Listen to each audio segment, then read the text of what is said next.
तो हेलो बच्चों, कैसे हैं आप सभी। उम्मीद करता हूं आप सभी एकदम बढ़िया होंगे और अपने जीवन में अच्छा कर रहे होंगे। तो आ चुके हैं तुम्हारे भाई की क्लास और आज हम करने वाले हैं अपने 9 नंबर पक्के। कैसे? केमिकल रिएक्शंस एंड इक्वेशंस आपके बोर्ड में 9 नंबर गारंटेड बात है और इस पूरे के पूरे 9 नंबर को आपकी पॉकेट में गारंटी से पहुंचाना मेरी जिम्मेदारी है। तो फटाफट से बैठ जाओ, 10 से 15 मिनट में पूरे सेशन को हम खत्म कर देंगे और इस चैप्टर को माइंड में सेट कर देंगे। आइए शुरू करते हैं। मैटर क्या होता है? सबसे पहला चैप्टर की स्टार्टिंग होती है बेटा चेंज इन मैटर को लेकर के, लेकिन हम बात करेंगे व्हाट इज मैटर। मैटर कुछ भी ऐसा जिसके पास अपना खुद का मास हो और वो थोड़ी सी जगह ऑक्यूपाई कर रहा हो, उसे मैटर कहते हैं। Anything that has mass and occupy some space is known as matter. जी से मैटर होता है। मैटर को जब हमने क्लासिफाई करा तो हमें पता चला फिजिकल और केमिकल क्लासिफिकेशन। मैटर को जब हम अपने आंखों से ऐसे देखते हैं, अपने आसपास हम कुछ भी देखेंगे जैसे चेयर, टेबल, एयर, तो सब कुछ हमें जो दिख रहा होगा वो सब मैटर है। तो सर हम बेसिकली 3 तरीके की चीजों को देखते हैं। पहला सॉलिड हो सकता है, या तो वो लिक्विड हो सकता है, या तो वो गैस हो सकती है। ठीक है, कहा हाँ जी। और सर केमिकल बेसिस पे या तो प्योर सब्सटेंस होगा या तो वो कंपाउंड होगा, दैट इज प्योर सब्सटेंस, या तो वो मिक्सचर होगा। मिक्सचर होगा तो 2 तरीके का मिक्सचर होता है, एक होता है होमोजेनियस मिक्सचर, एक होता है हेटेरोजेनियस मिक्सचर। और प्योर सब्सटेंस या तो एलिमेंट या तो कंपाउंड। इससे ज्यादा आपको याद नहीं रखना। सर ये जो मैटर हम अपने आसपास देखते हैं इसमें 2 तरीके के चेंजेस होते हैं। सबसे पहला चेंज होता है हमारा फिजिकल बेसिस पे और दूसरा चेंज होता है हमारा केमिकल बेसिस पे। अगर कोई नया सब्सटेंस बन गया इसके, अगर हमने मान लो ये हमारा मैटर है, इसमें हमने कुछ ऐसा चेंज करा कि कोई नया सब्सटेंस बनकर तैयार हो गया, तो हम उसे बोलेंगे केमिकल चेंज। लेकिन सर इसी मैटर में अगर हम कुछ ऐसे बदलाव करें जिससे कि कोई नया सब्सटेंस ना बने तो हम उसे बोलेंगे फिजिकल चेंज। अगर कोई नया सब्सटेंस बन गया तो केमिकल चेंज, और कोई नया सब्सटेंस नहीं बना तो हो जाएगा फिजिकल चेंज। जैसे कि मेरे सामने आप ये देख रहे हैं, रखा है कप। अब इस कप को अगर मैं ऐसे फाड़ दूं तो बेटा क्या हुआ, मैंने अभी फाड़ने के बाद भी ये पेपर ही है, लेकिन अगर मैं इसे जला दूंगा तो ये बन जाएगी राख। क्या हो जाएगा? ये बन जाएगी राख। तो सर जलाने के बाद ये राख बन गई, तो that is completely different from the paper. लेकिन हमने उसे फाड़ के जब रखा तो साइज छोटा हो गया, थोड़ा सा कंपोजिशन में फर्क आया। पहले उसमें हम चाय रख सकते थे, उसके अंदर कुछ रख सकते थे, अब वो खाली ऐसे नहीं, उसमें ऐसा हम कुछ नहीं रख सकते। उसके यूजेस में चेंज आ गया, पर क्या उसकी केमिकल प्रॉपर्टी में चेंज आया? मैं कहूंगा नहीं।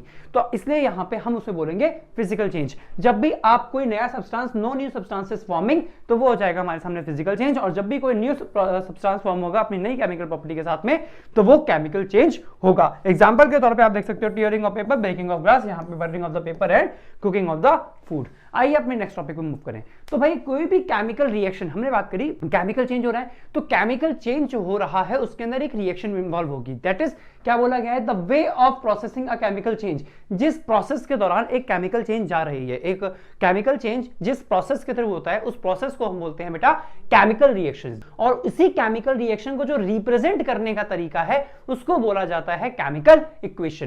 केमिकल इक्वेशन क्या है? The symbolic representation of the chemical reaction. कोई भी जो केमिकल चेंज हुआ उसका जो प्रोसेस है वो पूरा किस में इन्वॉल्व होगा, उस प्रोसेस को रिप्रेजेंट करने का तरीका हमारा केमिकल रिएक्शन। और इस केमिकल रिएक्शन को हम 2 तरीके से लिखेंगे। अगर हम इसे सिंबल की फॉर्म में लिखेंगे तो हम इसे केमिकल इक्वेशन कहेंगे, लेकिन इसमें प्रॉपर वर्ड अगर लिख के करेंगे इसे वर्ड इक्वेशन कहेंगे। तो हमारे सामने केमिकल इक्वेशन और वर्ड इक्वेशन 2 तरीके की इक्वेशन बनकर तैयार होती है।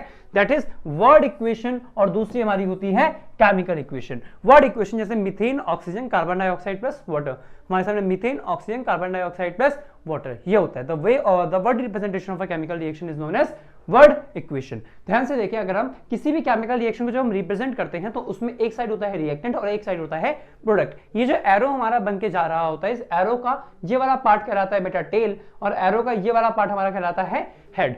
टेल और हेड हमें क्या बताते हैं कि रिएक्शन कहां से शुरू हुई और कहां पे खत्म हुई। टेल हमेशा जहां से रिएक्शन शुरू होती है वहां होता है, और हेड वाली साइड में बताता है कि रिएक्शन कहां तक गई। तो रिएक्शन हमें यहां पे ये बता रहा है कि ए और बी से रिएक्शन शुरू हुई है और सी और डी पे जाके खत्म हुई है। ये डायरेक्शन ऑफ रिएक्शन बताएगा। ये रिएक्टेंट है, ये प्रोडक्ट है, ये हमारा हेड है, ये टेल है, और ये जो ब्रैकेट में हमने लिखा that is the physical state of the reactant. हमारे सामने फिजिकल स्टेट या तो रिएक्टेड या प्रोडक्ट की जो भी होगी, सॉलिड, लिक्विड, गैस या एक्वस, 3 स्टेट हो सकती हैं। अगर S है तो इसका मतलब सॉलिड, अगर L है मतलब लिक्विड, अगर G है मतलब गैस, और अगर AQ है मतलब एक्वस, मतलब क्या होगी? एक्वस। अब बेटा आगे बात करते हैं हम टाइप्स ऑफ केमिकल रिएक्शंस की। हम देखें हमारे सामने 4 तरीके की केमिकल रिएक्शंस होती हैं। सबसे पहली होती है हमारी कॉम्बिनेशन रिएक्शन, दूसरी होती है हमारी डिस्प्लेसमेंट रिएक्शन, दूसरी होती है हमारी डीकंपोजिशन रिएक्शन, तीसरी होती है हमारी डिस्प्लेसमेंट, और चौथे नंबर पे हम पढ़ेंगे डबल डिस्प्लेसमेंट रिएक्शन के बारे में। लास्ट में मैं इसके अंदर एक और रिएक्शन ऐड करूंगा, that is oxidation and reduction reaction. That is oxidation reaction. जिसको हम कॉमनली कहते हैं बेटा रिडॉक्स रिएक्शन के नाम से। और इसमें 5वें नंबर की रिएक्शन ऐड करी ऑक्सीडेशन एंड रिडक्शन रिएक्शन, जिसको हम रिडॉक्स रिएक्शन के नाम से भी जानते हैं। आइए शुरू करते हैं। कॉम्बिनेशन रिएक्शन वो केमिकल रिएक्शंस होती हैं जिसके अंदर दो या दो से ज्यादा सब्सटेंसेस आपस में आके मिले और इन्होंने मिल करके किसी नए सब्सटेंस की फॉर्मेशन कर दी। दो या दो से ज्यादा सब्सटेंसेस आपस में आके मिले और मिल करके एक नए सब्सटेंस की फॉर्मेशन कर दी, इसको हमने बोला केमिकल रिएक्शन। दोस्त chemical reaction in which more than one reactant combine together to form a single product. दो या दो से ज्यादा लोग आपस में मिले और मिल करके एक सिंगल प्रोडक्ट की फॉर्मेशन कर दी। ध्यान से देखिए यहाँ पे ये केमिकल रिएक्शन हुई है, H2 एक गैस है, O2 एक गैस है, लेकिन यहाँ पे क्या बन के तैयार हुआ, यहाँ पे बन के तैयार हुआ हमारे सामने लिक्विड। ठीक है सर। अब कई बार एक बार क्वेश्चन आ सकता है what are the features of the chemical reactions. बेटा मैंने उस टॉपिक को यहाँ पे अलग से लिखा नहीं है, मैं आपको वैसे बोल के बता दूं।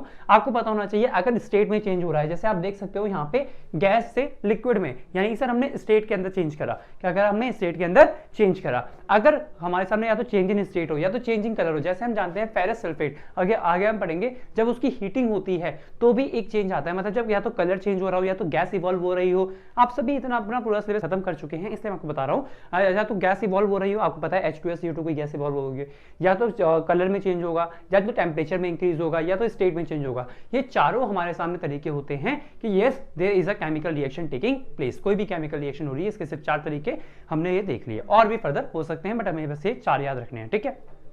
नेक्स्ट हमने देखा कैल्शियम ऑक्साइड से पानी में डालोगे तो कैल्शियम हाइड्रोक्साइड बनेगा। दो से ज्यादा रिएक्टेंट थे लेकिन उन्होंने मिल करके एक सिंगल प्रोडक्ट की फॉर्मेशन करी। अब इसके बाद हम देखते हैं डीकंपोजिशन रिएक्शन। डीकंपोजिशन रिएक्शन क्या होती है भाई, एक ऐसी केमिकल रिएक्शन जिसके अंदर एक बड़ा सा कंपाउंड छोटे छोटे कंपाउंड्स में टूट जाएगा, उसको हम बोलते हैं डीकंपोजिशन रिएक्शन। जैसे कि हमारे साथ दो chemical reaction with single reactant, एक सिंगल रिएक्टेंट टूटेगा आपके मोर देन वन प्रोडक्ट में, उसको हम बोलेंगे डीकंपोजिशन। अब तोड़ने का तरीका डिपेंड करता है कि किस टाइप का डीकंपोजिशन होगा। अगर मैं उस कंपाउंड को तोड़ रहा हूं हीट दे करके तो उसे बोलेंगे थर्मल डीकंपोजिशन। अगर मैं उस कंपाउंड को बेटा तोड़ रहा हूं इलेक्ट्रिसिटी दे करके तो उसे बोलेंगे इलेक्ट्रोलिटिक डीकंपोजिशन। और अगर मैं उस कंपाउंड को तोड़ रहा हूं लाइट पास आउट करके तो उसे मैं बोलूंगा फोटोलिटिक डीकंपोजिशन। देख सकते हैं अगर डीकंपोजिशन हीट के थ्रू हो रहा है तो थर्मल डीकंपोजिशन, इलेक्ट्रिसिटी के थ्रू हो रहा है तो इलेक्ट्रोलिटिक डीकंपोजिशन, और अगर सनलाइट के थ्रू हो रहा है तो फोटोलिटिक डीकंपोजिशन। इसके अलग अलग एग्जांपल हैं। मोस्ट इंपॉर्टेंट है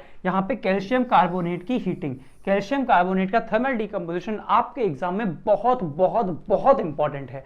उसके बाद आता है हमारे सामने क्या सर, पानी जब हमारे सामने निकलता है दैट इज H2O का इलेक्ट्रोलाइटिक डीकंपोजिशन होता है तो H2 + O2 बनता है। यहाँ पे एग्जामिनर एक क्वेश्चन पूछता है कि किस रेशियो में ये गैस निकलती है, कि किस रेशियो में ये गैस निकलेगी। याद रखना हाइड्रोजन के 2 मोल्स निकलेंगे और ऑक्सीजन का 1 मोल निकलेगा। हाइड्रोजन के 2 मोल्स निकलेंगे और ऑक्सीजन का 1 मोल निकलेगा 1 मोल पानी के टूटने पे। ये रेशियो आपसे एग्जाम में पूछा जा सकता है। फोटोलिटिक डीकंपोजिशन का ये एक एप्लीकेशन आपसे पूछा जा सकता है दैट फोटोलिटिक डीकंपोजिशन कहां पे यूज होता है, तो फोटोलिटिक डीकंपोजिशन हमारे सामने ब्लैक एंड व्हाइट फोटोग्राफी में यूज होता है। तो ये क्वेश्चन एग्जाम में आया है, एग्जाम में इसके ऊपर क्वेश्चन आया है। मोस्ट मोस्ट मोस्ट इंपॉर्टेंट है क्योंकि उसने बोला है कि when which chemical reaction is used in the black and white photography, इसका आंसर होता है फोटोलिटिक डीकंपोजिशन। क्योंकि यहाँ पे बेटा क्या होता है, सिल्वर हैलाइड होती है या तो AgCl या AgBr जो कि येलो कलर की या कुछ समथिंग होगा, जिससे कि येलो और व्हाइट कलर का होता है, AgCl व्हाइट कलर का, AgBr येलो कलर का, और जब उसको हम हीट कर देते हैं तो Ag बनता है जो कि ग्रे कलर का होता है, Ag बनता है जो कि ग्रे कलर का होता है।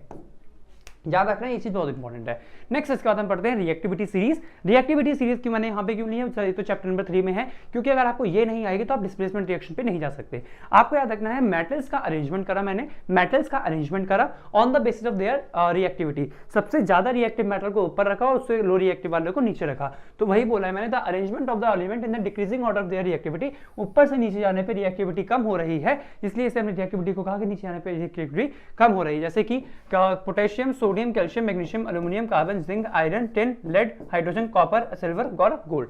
करीना ने कार मांगी अल्टो क्रेटा जेनफरारी सब, फिर हाई क्यों मिली आज और रोई। ठीक है, आप इस तरीके से इस ट्रिक के थ्रू आप इसको याद कर सकते हैं। बहुत सिंपल ट्रिक है, आपने कई बार याद करी हुई है, मैंने सेपरेट वीडियो बनाई हुई है इसलिए उसके ऊपर हम और अपना टाइम नहीं देंगे। याद रखना ऊपर वाले एलिमेंट ज्यादा रिएक्टिव होंगे तो ये नीचे वाले एलिमेंट को उसके मेटल के सॉल्ट में से हटा देंगे, उसके सॉल्ट में से हटा देंगे। जैसे कि मैंने बोला नीचे वाला जैसे A, B और X ये रिएक्शन हुई, यहाँ पे हम जानते हैं कि यहाँ पे मान लो A जो था यहाँ पे X जो है वो मोर रिएक्टिव है, X जो है वो मोर रिएक्टिव है, तो ये जो ए का सॉल्ट बना हुआ है ये इससे रिएक्ट करेगा, इसे धक्का मार के निकाल देगा और इसके बाद क्या बना देगा, ये बना देगा X और B और A को धक्का मार के इसने बाहर निकाल दिया। तो ये हमारे सामने कौन करेगा, रिएक्टिविटी सीरीज की वजह से हमें पता चलेगा। और यही हमारी जो रिएक्शन मैंने आपको बताई, this is displacement reaction, those chemical reaction जिसमें मोर रिएक्टिव एलिमेंट डिस्प्लेस कर देता है लेस रिएक्टिव एलिमेंट को, उसको हम कहते हैं क्या, डिस्प्लेसमेंट रिएक्शन। जैसे कि आप देख सकते हैं Fe आ जाइए, Fe आ जाइए, Fe आप देख सकते हैं Fe ज्यादा रिएक्टिव है किससे, Cu से। यहाँ पे कॉपर सल्फेट का सॉल्ट बना हुआ था, कॉपर से ज्यादा रिएक्टिव कौन है आपका, आयरन। तो Fe ने कॉपर के सॉल्ट में से कॉपर को भगा दिया और यहाँ पे आके खुद बैठ गया। सर यहाँ पे जिंक और FeSO4 में दोबारा देखिए, अब यहाँ पे Fe अपना सॉल्ट बना के बैठा, लेकिन जिंक इससे ज्यादा रिएक्टिव, तो जिंक ने Fe को भगा दिया और ZnSO4 सॉल्ट बनाया और Fe को धक्के मार के बाहर निकाल दिया। तो बेटा यही बात है डिस्प्लेसमेंट रिएक्शन। ऐसा मत समझो कि आप ही बाप हो, आप कई बाप हो सकते हैं। कैसे, Fe यहाँ पे बड़ा खुश हो रहा था कॉपर को भगा के, तो जिंक ने कहा रुक जा मैं तेरी औकात तुझे दिखाता हूँ, तो जिंक आ गया। ठीक है, तो यही यहाँ से एक बहुत बड़ी सीख भी मिलती है। ठीक है, चलो डिस्प्लेसमेंट रिएक्शन हो गई। आफ्टर दैट आते हैं डबल डिस्प्लेसमेंट रिएक्शन पे। डबल डिस्प्लेसमेंट रिएक्शन क्या होती है भाई, ऐसी केमिकल रिएक्शन जिसके अंदर दो डिफरेंट सॉल्ट हैं, दो डिफरेंट आयन हैं, वो एक दूसरे को एक्सचेंज कर दें। यानी कि those chemical reaction in which ions are exchange between the compounds, दो डिफरेंट कंपाउंड्स के बीच में अगर उनके आयंस का एक्सचेंज हो जाए तो उसको हम बोलते हैं बेटा डबल डिस्प्लेसमेंट रिएक्शन। जैसे कि आप ध्यान से देखिए Na2SO4 और BaCl2, यहाँ पे आपको दो आयंस मिलेंगे, एक आयन आपको मिलेगा Na, एक आपको मिलेगा SO4 2-, एक आपको मिलेगा Na पॉजिटिव, एक मिलेगा SO4 2-, एक मिलेगा आपको Ba2 पॉजिटिव, एक मिलेगा Cl-। ये लोग आपस में एक्सचेंज होंगे तो बनेगा NaCl और BaSO4। सिमिलर वे में नीचे और सिमिलर वे में उसके भी नीचे आपको दे रखा है अलग अलग तरीके से। यहाँ रखना, यहाँ पे PbI2 की येलो कलर की PPT बनती है जो कि एग्जाम में बहुत ज्यादा आपसे पूछी जाएगी, इसको आप अलग से मेंशन कर लो, एग्जाम में आने वाला क्वेश्चन है दैट PbI2 की येलो कलर की PPT फॉर्म होती है। आफ्टर दैट आपसे एग्जाम में पूछा जाएगा रेडॉक्स रिएक्शन के बारे में, जो कि मोस्ट इंपोर्टेंट मैंने आपको बोली थी। इससे पहले मैं आपको एक बात बताऊं, तो इससे पहले एक छोटा सा पॉइंट हमारा छूट गया कि reactions on the basis of heat, reactions on basis of heat, on basis of heat, heat के बेसिस पे हमने रिएक्शंस को फर्दर क्लासिफाई करा है। दो तरीके की रिएक्शन होती है, एक होती है हमारी एक्सोथर्मिक रिएक्शन और एक होती है बेटा हमारी एंडोथर्मिक रिएक्शन। ऐसी रिएक्शन जिसमें हीट आउट होती है, जिसमें हीट आउट होती है, जिसमें हीट बाहर निकल जाती है, उसे कहते हैं एंडोथर्मिक। और जिसमें हीट इन होती है, जिसमें हीट अंदर आती है, जिस रिएक्शन में हीट बाहर निकल रही हो एक्सोथर्मिक, जिस रिएक्शन में हीट एब्जॉर्ब हो रही हो यानी हीट अंदर आ रही हो उसे एंडोथर्मिक रिएक्शन बोलते हैं। जैसे कि एक बहुत अच्छी बात है कि photosynthesis is a endothermic reaction. Photosynthesis हमारा किसका एग्जांपल है, जिसमें फोटोसिंथेसिस, जैसे फोटोसिंथेसिस हमारा क्या है, एंडोथर्मिक रिएक्शन होता है। लेकिन वहीं पे जो कंबशन रिएक्शन होती हैं, जो हमारी कंबशन रिएक्शन होती हैं, वो कंबशन रिएक्शन हमारी एक्सोथर्मिक रिएक्शन होती हैं। बेटा देखो बात यह कि बहुत इंपॉर्टेंट है आपके लिए जल्दी जल्दी सारी चीजें कवर करना, इसलिए मैं सारा एक एक पॉइंट जो मुझे याद आ रहा है सब कुछ पॉइंट इसमें कवर कर रहा हूं। ठीक है, नेक्स्ट आता है रेडॉक्स रिएक्शन, ऐसी केमिकल रिएक्शन जिसके अंदर ऑक्सीडेशन और रिडक्शन दोनों हो सकता है, जिसके अंदर ऑक्सीडेशन भी होगा और रिडक्शन भी होगा। बच्चे कंफ्यूज, सर ऑक्सीडेशन और रिडक्शन क्या होते हैं, समझे ध्यान से। ऑक्सीडेशन क्या होता है सर, अगर ऑक्सीजन ऐड हो रहा है, अगर हाइड्रोजन रिमूव हो रहा है, दोनों को ही ऑक्सीडेशन बोलेंगे, या इलेक्ट्रॉन का लॉस हो रहा है। लेकिन सर अगर रिमूवल ऑफ ऑक्सीजन है, अगर एडिशन ऑफ हाइड्रोजन है, तो इसे रिडक्शन बोलेंगे, यानी कि गेन ऑफ इलेक्ट्रॉन। सर देखिए ध्यान से, यहाँ पे इस रिएक्शन के अंदर मैंगनीज में यहाँ पे ऑक्सीजन ऐड हुआ, यहाँ पे सर देखिए यहाँ से ऑक्सीजन का रिमूवल हुआ, ध्यान से यहाँ पे से देखेंगे तो यहाँ पे जिंक बन रहा है, मतलब ऑक्सीजन का रिमूवल हो रहा है। तो आपसे बोल सकते हैं sir this is a redox reaction. कैसे सर, यहाँ पे देखिए यहाँ पे कार्बन में ऑक्सीजन भी जुड़ रहा है, सर कार्बन में ऑक्सीजन जुड़ रहा है मतलब ऑक्सीडेशन। अगर एक ही साथ रिडक्शन और ऑक्सीडेशन दोनों एक साथ साइमल्टेनियसली हो जाए तो उसे बोलेंगे बेटा रिडॉक्स रिएक्शन। देखिए CuO प्लस H2, यहाँ पे H2 से बन गया H2O, यहाँ पे सर क्या हो गया ऑक्सीडेशन, और कॉपर से हमारे क्या हो गया, कॉपर से ऑक्सीजन रिमूव हो गया कॉपर ऑक्साइड में से, इसे हम बोलेंगे रिडक्शन। क्या बोलेंगे, रिडक्शन। यहाँ पे क्या है सर Fe3O4 से Fe बना, ऑक्सीजन का रिमूवल हो गया मतलब रिडक्शन, और यहाँ पे ऑक्सीजन का एडिशन हो गया मतलब ऑक्सीडेशन होगा। ठीक है, नेक्स्ट, अब इस ऑक्सीडेशन के बहुत ही हार्मफुल इफेक्ट भी होते हैं। अगर आप फटाफट से देखो तो हमारे हार्मफुल इफेक्ट ऑक्सीडेशन के क्या क्या हो सकते हैं, या तो वो खाने पे इफेक्ट करेगा या तो वो किसी मेटल पे इफेक्ट करेगा। अगर वो हमारे खाने पे, फूड पे इफेक्ट करेगा ऑक्सीडेशन, हमारे खाने का अगर ऑक्सीडेशन हो गया तो हम उसे बोलते हैं रेंसिडिटी रेंसिडिटी। आपने कई बार देखा हो मम्मी पूरी सब्जी देती हैं और इन पूरी सब्जी को जब हम बहुत देर तक रखे रहते हैं उसके बाद जब उसे खाते हैं ना तो बड़ी वो सॉगी से हो जाते हैं, बड़े अजीब से हो जाते हैं, तो उसका वो स्वाद नहीं रहता, वो क्रंचीनेस चली जाती है। बेटा बेसिकली वो क्या हुआ, थोड़ा सा ऑक्सीडाइज हो गया है, ठीक है, तो that is known as rancidity. Chips के पैकेट बहुत दिन तक खुले रहे उसके बाद उसे खाओ तो उसमें बोलती फाउल स्मेल आती है, ठीक है।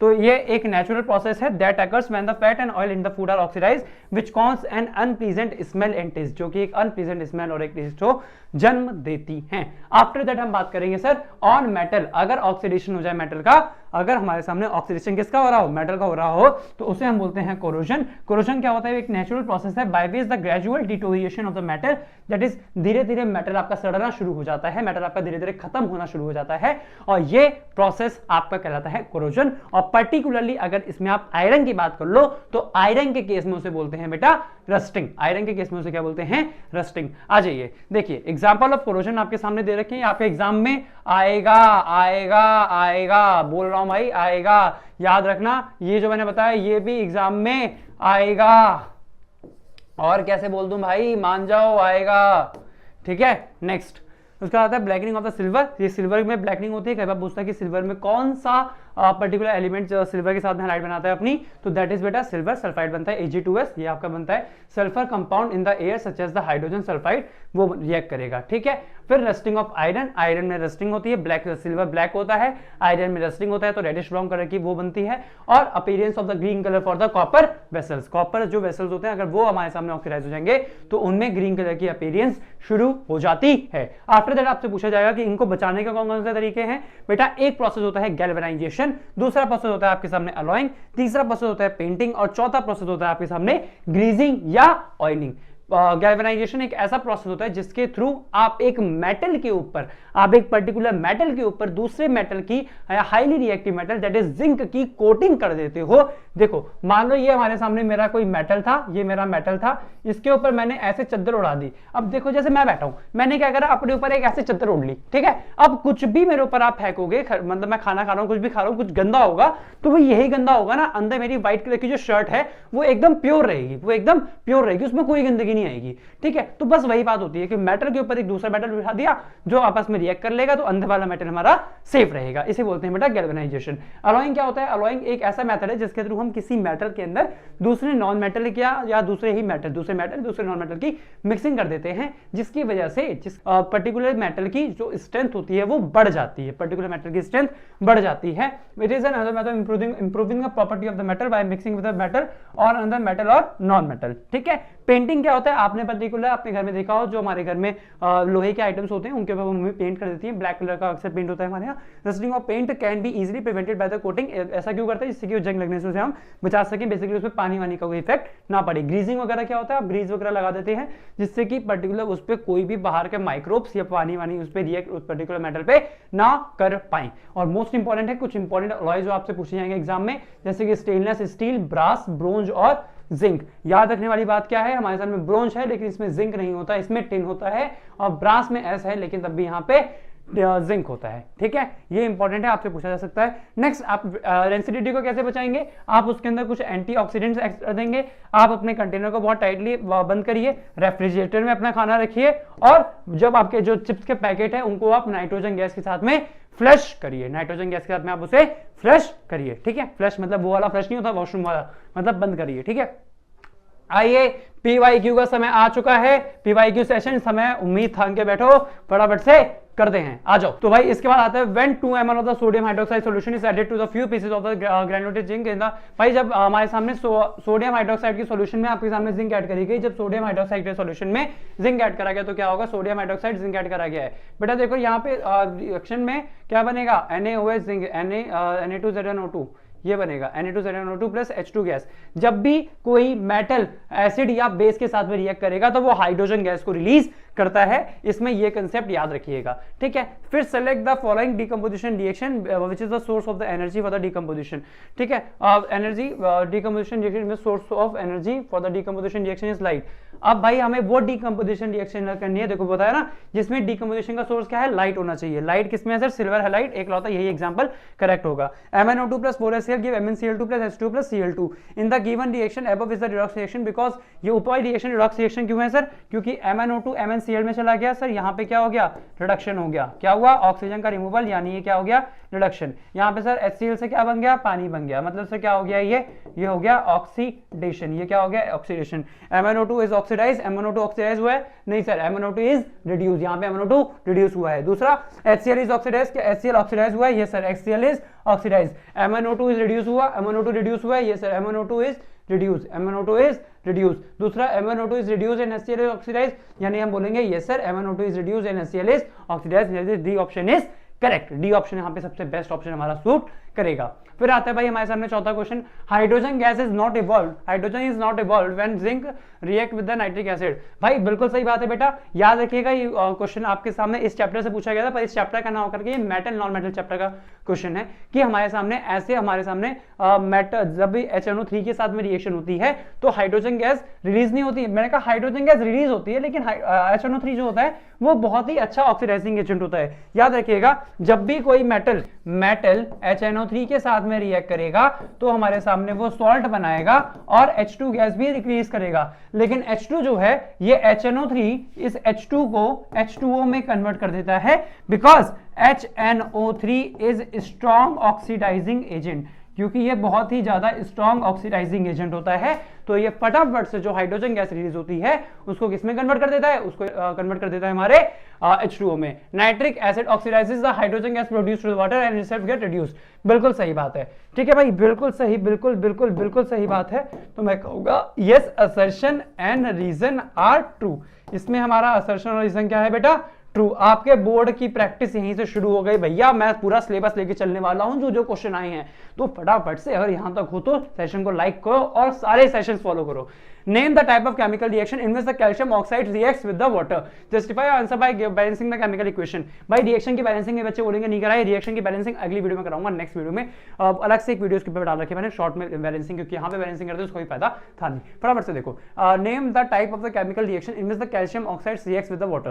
कैल्शियम ऑक्साइड जिसमें पानी के साथ में रिएक्ट करता है, जब भाई कैल्शियम ऑक्साइड पानी के साथ में रिएक्ट करेगा तो अभी आपको दिखाया था मैंने, that is CaOH whole twice. This is an example of combination reaction. Combination reaction है, साथ में यहाँ पे क्या निकलेगी सर, साथ में यहाँ पे हीट निकलती है, तो ये एक्सोथर्मिक रिएक्शन भी होगी, ठीक है। चलो सर इसकी बैलेंसिंग करनी है, तो बैलेंसिंग देखो, यहाँ पे एक कैल्शियम, यहाँ पे एक कैल्शियम, यहाँ पे एक ऑक्सीजन, यहाँ पे ओवरऑल 2 ऑक्सीजन, यहाँ पे ऑक्सीजन, यहाँ पे 2 ऑक्सीजन है सर। रिएक्शन तो बैलेंस है, CO छोड़ रहा है, रिएक्शन बैलेंस, कोई दिक्कत की बात है ही नहीं, ठीक है। Right one chemical equation for the following in this the, देखो भाई चेंजिंग कलर, देखो चेंजिंग कलर, कलर के चेंज के लिए क्या कर लो, आप साफ कर दो बेटा, FeSO4.7H2O। यहाँ पे क्या होता है सर, ये ग्रीन कलर का होता है, ये होता है ग्रीन कलर का, और जब आप इसकी स्ट्रॉन्ग हीटिंग करोगे तो ये बन जाएगा FeSO4, थोड़ा सा भी हुआ और उसके बाद हीट करने पे Fe2O3, ये क्या होगा, ये हो जाएगा हमारे सामने व्हाइट कलर का, ये क्या हो जाएगा, व्हाइट कलर का, ठीक है। Next change in temperature, temperature में चेंज के लिए वाली रिएक्शन लिखते हैं ना, यहाँ पे ठंडा होता है, यहाँ पे आके गर्म हो जाता है। फॉर्मेशन ऑफ पीपीटी, वो जो PbI2 वाली रिएक्शन थी ना, that is PbNO3, that is PbNO3 plus Ki, हमारे सामने क्या देता है बेटा, PbI2 प्लस KNO3। यहाँ पे बेटा क्या बनता है, यहाँ पे येलो कलर की हमारी पीपीटी बनके तैयार हो जाती है, यहाँ पे येलो कलर की पीपीटी बनके तैयार हो जाती है। आइए फटाफट से इसके बाद right the balance chemical equation क्या होता है। एक बैलेंस केमिकल इक्वेशन वो होती है बेटा जिसके अंदर रिएक्टेंट और प्रोडक्ट साइड में नंबर ऑफ एटम्स सेम होते हैं। फिर translate the following statement into the balance chemical equation. Barium chloride reacts with the aluminium sulphate two gives the aluminium chloride and barium sulphate. देखो barium chloride यानी BaCl2, barium chloride